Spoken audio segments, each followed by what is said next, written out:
lectura que hemos tenido está en la epístola del apóstol Pablo a los Filipenses, capítulo 1. Si usted usa la Biblia que está ahí en la banca, sería la página 1220. En esa versión sería 1220. Y vuelvo a leer el versículo que apoya nuestra confesión de fe. Es el versículo 6, en el cual dice el apóstol Pablo: estando persuadido de esto, que el que comenzó en vosotros la buena obra, la perfeccionará hasta el día de Jesucristo. ¿Qué es estar persuadido? ¿Qué significa eso? Porque el apóstol Pablo nos insiste, ¿verdad? El lenguaje es de seguridad. Estoy persuadido. ¿Pero qué es estar persuadido? Estar persuadido es estar convencido de algo, tener plena confianza en algo. Yo les pregunto a cada uno de ustedes esta tarde: ¿tienen ustedes convicciones?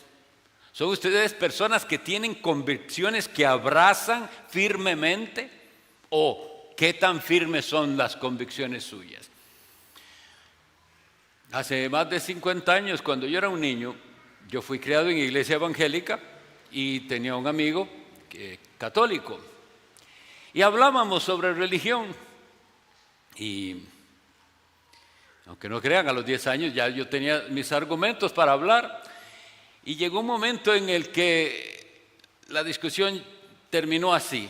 Mi amigo dice: bueno, cuando se acabe el mundo sabremos más bien, cuando se acabe el mundo va a ver que yo era el que tenía razón. Y entonces yo respondí: no, usted va a ver que era yo el que tenía razón. Pero, hermanos, pensemos, eso era una plática de niños, pero esto de lo que vamos a hablar no es algo que usted puede dejar para cuando se acabe el mundo, para saber si usted estaba equivocado o no. Es necesario para cada uno de nosotros que indaguemos rigurosamente en lo que creemos y por qué lo creemos. Porque realmente, ¿saben? Las personas son en general supersticiosas y las personas tienen la religión como una superstición. No entienden, no saben por qué, pero se aferran a ello. Y yo hablo de cualquiera de ellos. Yo como niño yo afirmaba cosas que ni entendía, pero estaba muy seguro, y el otro niño también. A veces las personas tienen los asuntos de religión como tienen los asuntos de la afición deportiva. Aquí en Costa Rica lo más es el fútbol. Ya sabemos que la gente tiene su afiliación. Pero digamos nuestros hermanos cubanos con el béisbol o los americanos con el básquet. Pero van por un equipo, van por ese. Y a veces la gente toma las cosas de religión como así: voy por ese. Porque miren, si usted es aficionado a X equipo deportivo, aunque ese equipo sea malo, aunque no gane campeonatos, aunque sea lo que usted es de ese equipo porque ese es su equipo. Y a veces las personas defienden los asuntos de religión como si fuera así. Simplemente es que ese es mi partido y nadie me va a hacer ir por otro equipo. Este es el equipo mío. En los asuntos espirituales no podemos tener esa actitud. Si usted quiere ser así con el deporte y ser aficionado y fiel a su equipo, por más malo que sea, está bien. Pero aquí es algo de vida eterna o muerte eterna. Deberíamos estar claros y entendidos, insisto, de qué es lo que creemos y por qué lo creemos. Hay mucha ignorancia y hay poco interés en las personas de indagar y comprobar y por qué es que creemos lo que creemos. No, simplemente han recibido su religión como una tradición. No es de lo que el apóstol Pablo está hablando. De hecho, vean el lenguaje del apóstol Pablo cuando le escribe a Timoteo, segunda a Timoteo 1:12, cuando le habla y le dice así: por lo cual, asimismo padezco esto. Está el apóstol Pablo hablando de todas las cosas que él sufría por ser cristiano. Padezco esto, pero no me avergüenzo, porque yo sé a quién he creído y estoy seguro de que es poderoso para guardar mi depósito para aquel día. Es muy preciosa la manera en que él se expresa, porque no solo dice yo sé en quién he creído, yo he creído en Dios, no, yo dice yo sé a quién. Es diferente, porque no solo es creer en Dios, sino creer las cosas que Dios ha dicho, las cuales están en su santa palabra, la Biblia. Y eso es lo hermoso de creer las Sagradas Escrituras, que sabemos que Dios no cambia y Él habló. Las personas que no tienen esta convicción piensan que Dios les habla de otras maneras. Y a veces Dios dice una cosa y a veces dice otra y se contradicen. Pero el Dios que se revela a nosotros en la Sagrada Escritura no se contradice. Y nos dejó todo lo que nosotros necesitamos para conocerlo a Él, muy claramente revelado en las Escrituras. Entonces vean, el apóstol dice: paso cosas terribles, porque ustedes deben estudiar la vida del apóstol Pablo, cuántas veces fue azotado, cuántas veces azotado con varas, apedreado, todas sus penurias, pero ¿por qué? Por llevar el evangelio de Jesucristo. Y él dice: todo eso que yo padezco, pero no me avergüenzo, sé a quién he creído. Y oigan, de esto de lo que se trata, esto estoy persuadido. Dice, y estoy seguro, no tiene dudas, de que ese Cristo en el que he creído es poderoso para guardarme hasta aquel día. Bueno, sí, viene un día y yo le animo, no se espere a que venga ese día. Procure aclarar su situación hoy y asegurarse de dónde está usted en cuanto a la fe. En este texto que hemos leído, esta convicción del apóstol Pablo le lleva a dar gracias. Leamos el versículo 3. Doy gracias a mi Dios cada vez que me acuerdo de vosotros, siempre en todas mis oraciones, haciendo oración con gozo por todos vosotros.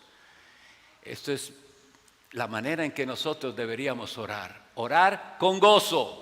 Para muchas personas la oración es una especie de carga y tengo que orar. Aquí vemos al apóstol orando con gozo, acordándose de los filipenses, porque él sabía, estaba convencido que estos eran verdaderos creyentes. Al hablar de este tema que vamos a desarrollar hoy, que es la seguridad de la salvación, debemos reconocer que muchos de nosotros, no sé si todos, pero muchos de nosotros hemos experimentado o experimentaremos lo que suele llamarse una crisis de fe. Crisis de fe. Es decir, que usted dice, al final no sé qué soy yo. ¿Seré yo cristiano? ¿O seré de esos que dicen en la iglesia que están engañándose a sí mismos? Porque la Biblia habla de eso, de personas que se engañan a sí mismos. Porque la Biblia habla de esos que el día final le dirán al Señor, Señor, Señor, pero ¿cómo puede ser que yo no sea salvo si yo hasta profetizaba en tu nombre? Es decir, predicaban. Y hermanos, si el texto lo que quiere decir es eso que entendemos, que incluso hasta personas que predicaron, es decir, pastores, posiblemente, y estarán fuera del reino. Si eso puede pasar, yo creo que cada uno de nosotros debería seriamente hacerse las preguntas. Pero bueno, cuando hay esa que llamamos crisis de fe, usualmente más bien es por otra cosa, es porque las cosas no salen bien. Y entonces la persona comienza a decir, la verdad es que ni sé si creo, porque quieren que Dios les responda las cosas como ellos quieren. Y si las cosas no salen bien en el trabajo, o no salen bien en el matrimonio, o en la familia, o no, etcétera, entonces tienen una crisis, ya no saben si creen. La crisis de fe puede aprovecharse, porque tiene un aspecto negativo y uno positivo. El negativo es si esa persona que pasa por crisis de fe, al final dice, no, la verdad es que ya yo no creo, esa persona nunca tuvo verdadera fe. Porque la verdadera fe no se acaba. Al que se le acaba la fe es porque no era verdadera fe. Pero tiene un lado positivo por eso, porque si de verdad uno hace un análisis y uno dice, la verdad es que lo que yo leo en la Biblia de cómo es un cristiano, yo no lo veo en mí. Y posiblemente entonces sí, usted no es cristiano, no ha nacido de nuevo, no conoce lo que es tener una nueva vida en Cristo todavía. Ahora, hasta un verdadero cristiano puede tener crisis de fe. Eso es lo interesante. Óiganlo cómo se expresa en el Salmo 85. El salmista dice, Salmo 85, 6, es una oración, dice, no volverás a darnos vida para que tu pueblo se alegre en ti. Y él habla por la iglesia y dice, es que estamos en una iglesia que parece que está muerta. Él dice, Dios bendito, no nos darás vida para que tu pueblo se regocije en ti. Sí, hay crisis de fe y hay crisis que Dios puede usar para despertar esa iglesia o puede despertar para que salga de esa iglesia, que tal vez no es una verdadera iglesia. Pero vean el lenguaje también de aquel juez de Israel, Gedeón, Jueces 6:13. A él se le aparece Cristo mismo antes de su encarnación, que es el ángel de Jehová. Claro que no se llamaba Jesucristo, pero era el Hijo eterno de Dios. Y dice, cuando se le apareció y le saluda con una bendición, responde esto Gedeón. Estoy leyendo Jueces 6:13. Y Gedeón le respondió, Señor mío, si Jehová está con nosotros, ¿por qué nos ha sobrevenido todo esto?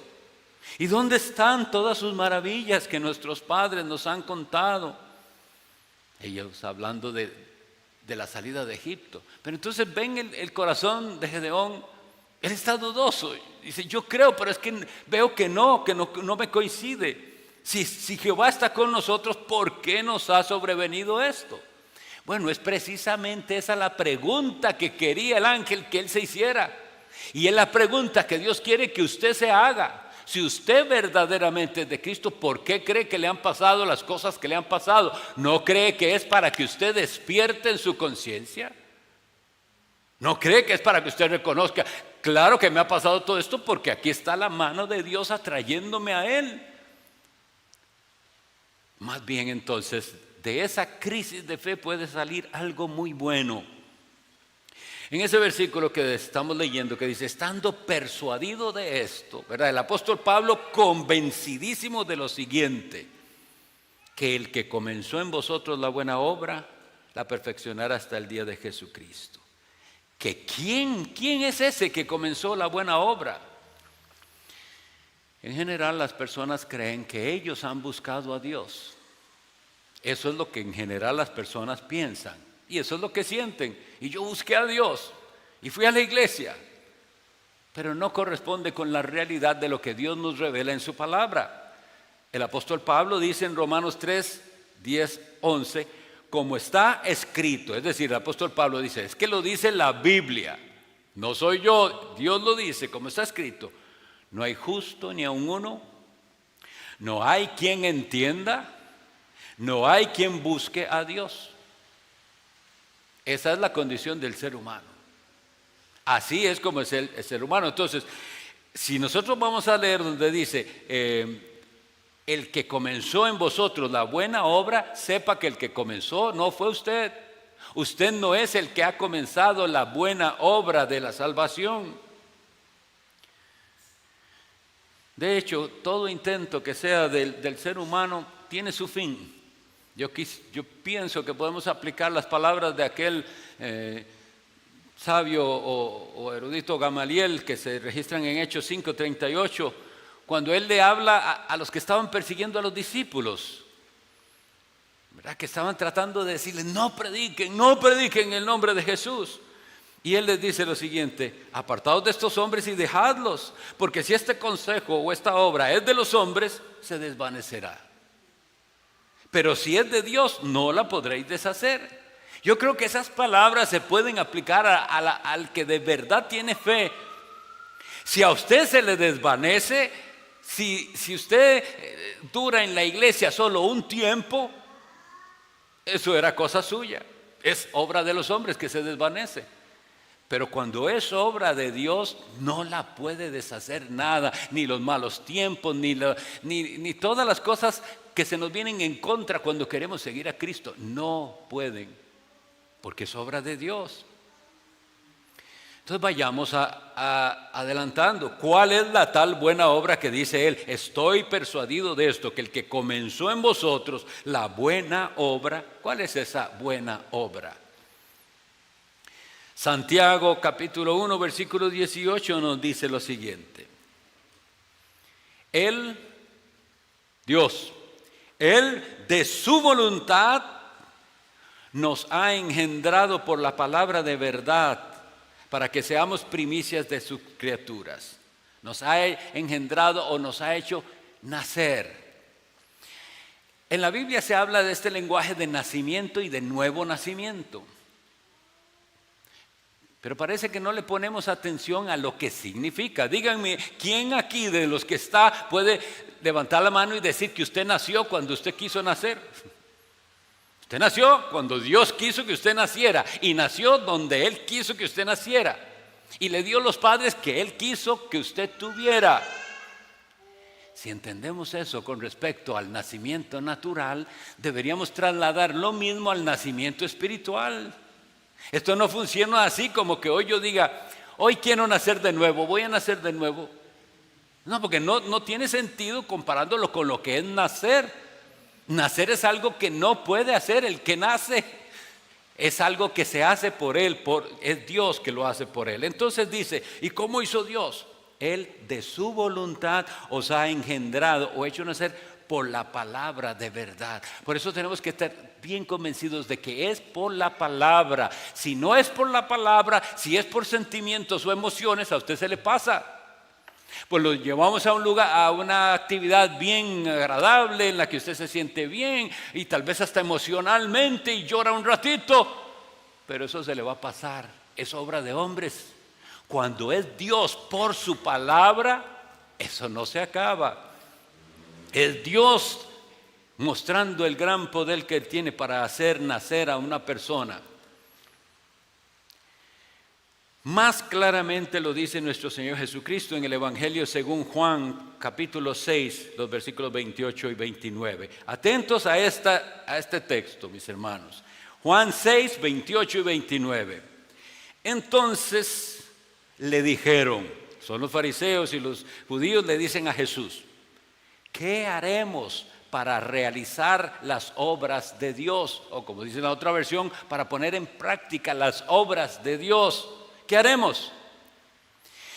Respondió Jesús y les dijo, esta es la obra de Dios, que creáis en el que Él ha enviado.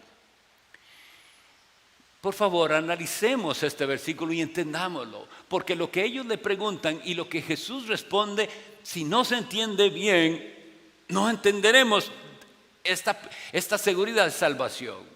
Ellos le preguntan a Él, pero ¿qué es lo que nosotros tenemos que hacer? Díganos, ¿qué obras hay que hacer? Y Jesús no les responde, estas son las obras que ustedes tienen que hacer.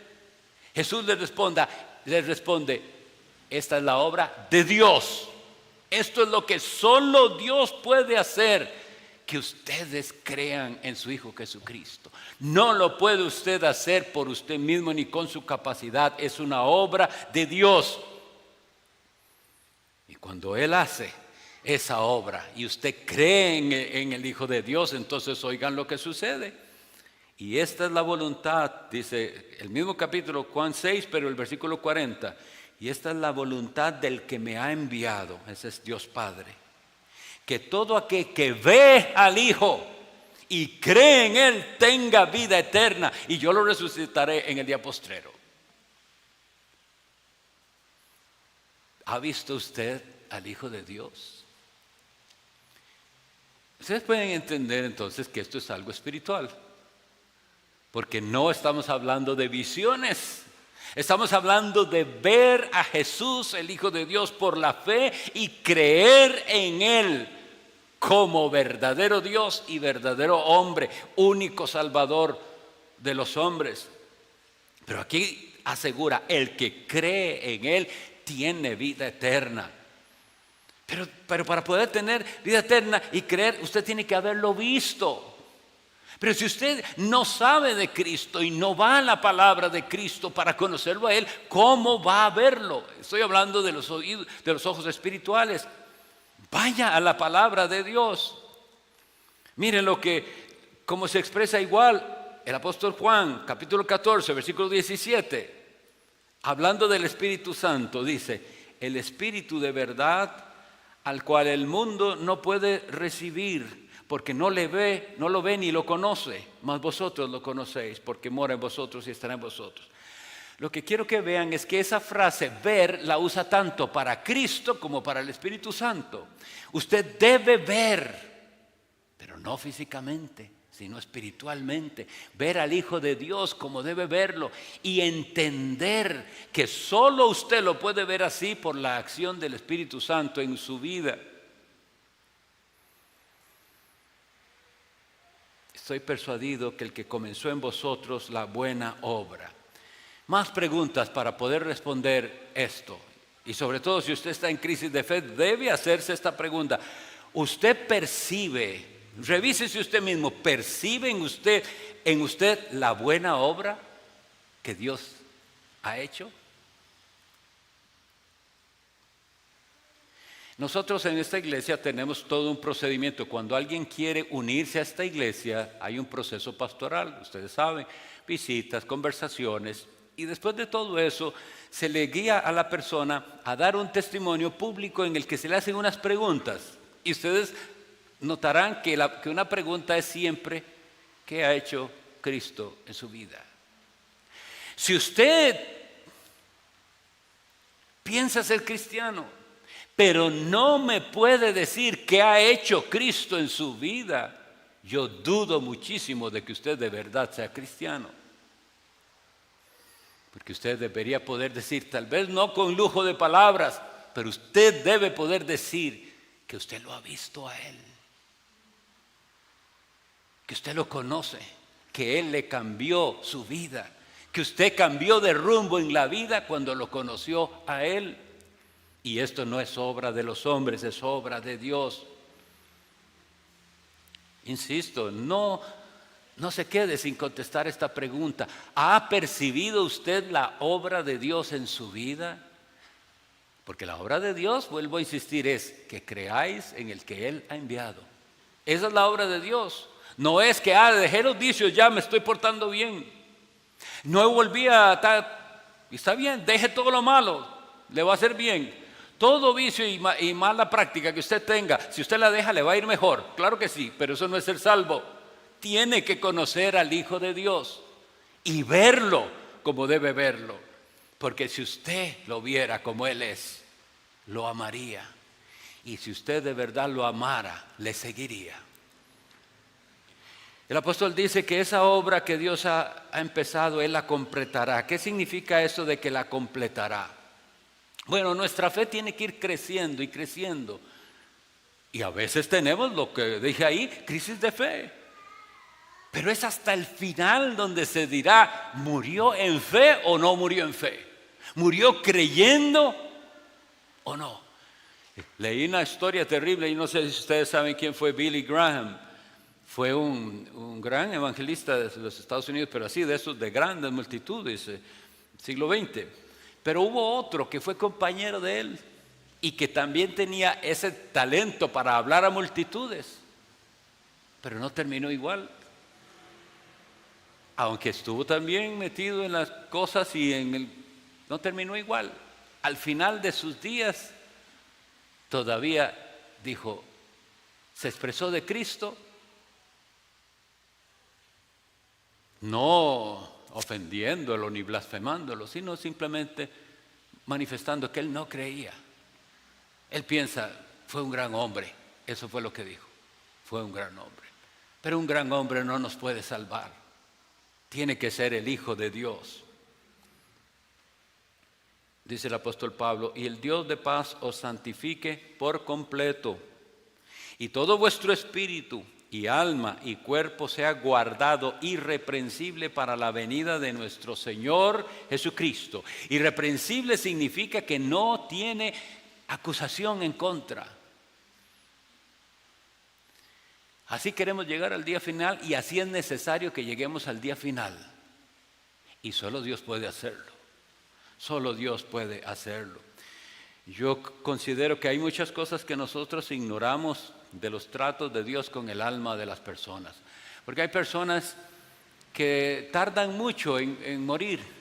Y usted los ve en cama y los ve, piensa que están ahí dormidos y no sabemos qué tratos tenga Dios con esa persona en su mente. Si esa persona estará luchando por creer o si estará confiando y en su interior clamando a Dios. No sabemos los tratos de Dios con el que está en lecho de muerte.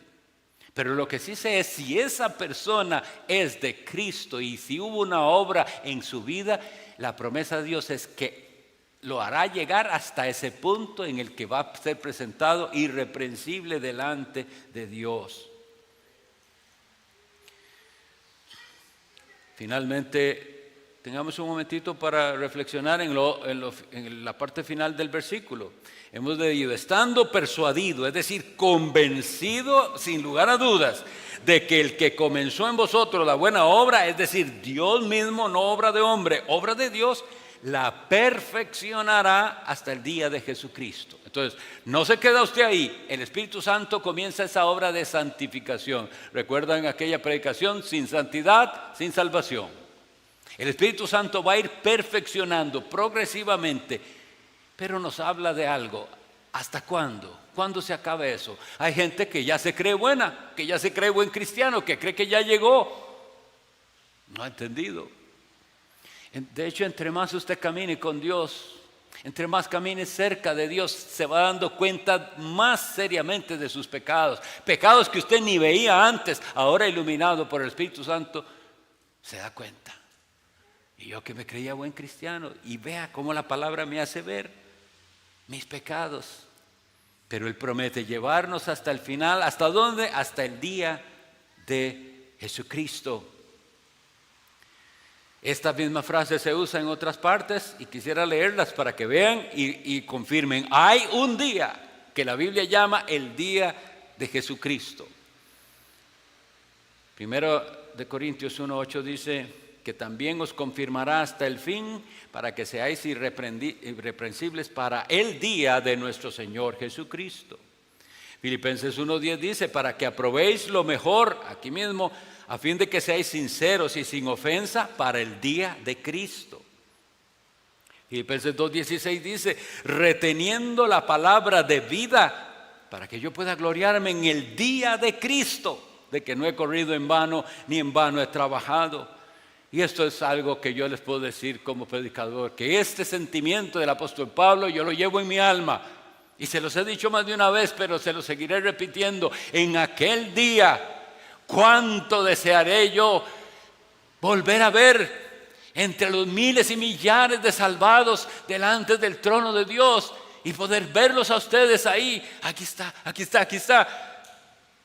Pero posible alguno que falte. Y eso quebrantará el alma, porque le prediqué el mismo evangelio que a los demás, pero algunos no creen. Y algunos se quedan creyendo que son buenos cristianos para llevarse la gran sorpresa al final. Este es el día de Cristo y el apóstol Pablo decía que en aquel día él no quería pensar, he corrido en vano para con algunos, he trabajado en vano. Es el día final.